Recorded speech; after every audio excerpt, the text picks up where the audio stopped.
வணக்கம் நண்பர்களே, இன்னும் ஒரு இனிய காலை பொழுதில் தீதும் நன்றும் நிகழ்ச்சியில் உங்களை சந்திப்பதில் மிக்க மகிழ்ச்சி அடைகிறேன். அக்டோபர் 1ஆம் தேதி உலக முதியவர்கள் தினமாக கொண்டாடப்படுகிறது. முதியோர்களுடைய பிரச்சனைகள், முதியோர்களுக்கும் சமூகத்திற்குமான உறவு, மருத்துவ ரீதியான பிரச்சனைகள், இப்படி முதியோர்கள் தொடர்பான பல பிரச்சனைகள் இன்றைய தினம் விவாதிக்கப்படுகிறது. அதை பற்றிய விழிப்புணர்ச்சி ஏற்படுத்தப்படுகிறது. முதலாவதாக, இந்த உலகத்தில் முதியவர்களுடைய எண்ணிக்கை மிகவும் அதிகரித்து வருகிறது என்பது ஒரு முக்கியமான ஒரு பார்வை. காரணம், மருத்துவ வசதிகள் அதிகரித்ததன் வாயிலாக சராசரி ஆயுள் என்பது அதிகரித்து வருகிறது.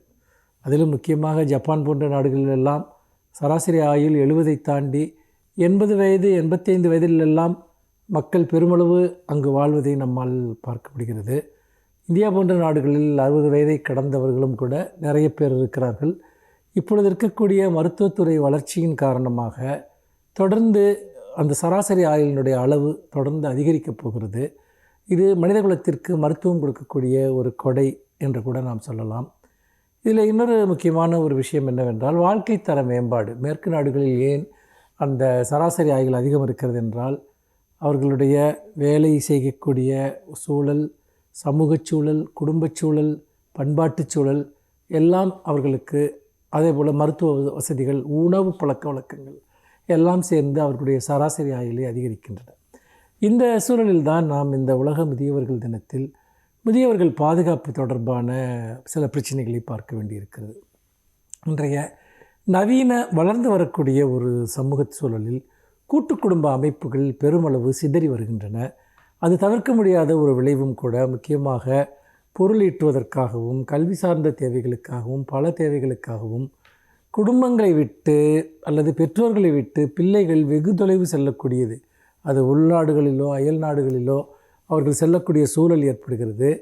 அப்படிப்பட்ட சமயங்களில் அந்த பெற்றோர் ஒரு விதத்தில் அவர்கள் பராமரிப்பற்றவர்களாக மாறிவிடுகிறார்கள்.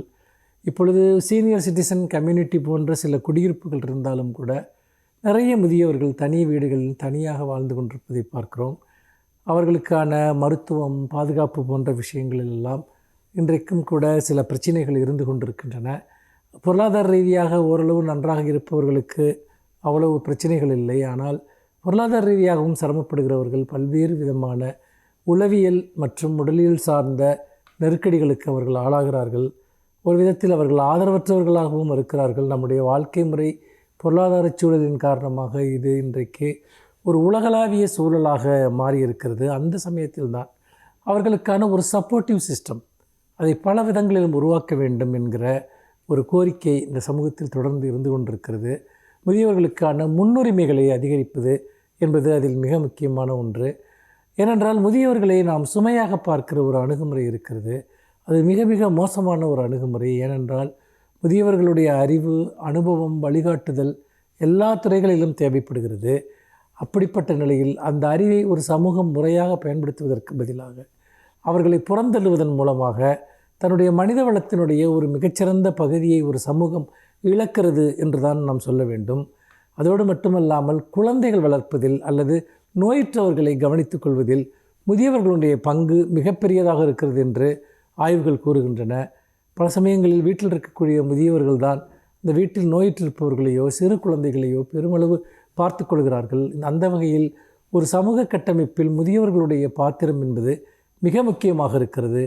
இதையெல்லாம் முதியவர்கள் தினத்தில் நாம் நினைவு கொள்வதன் மூலமாக நம் அருகில் இருக்கும் முதியவர்களை நாம் முடிந்தவரை அரவணைப்பதன் மூலமாக அவர்களாலே அரவணைப்பையும் நாம் பெற்றுக்கொள்ளலாம் என்பதுதான் இந்த நாளினுடைய செய்தியாக நான் முன்வைக்க விரும்புகிறேன்.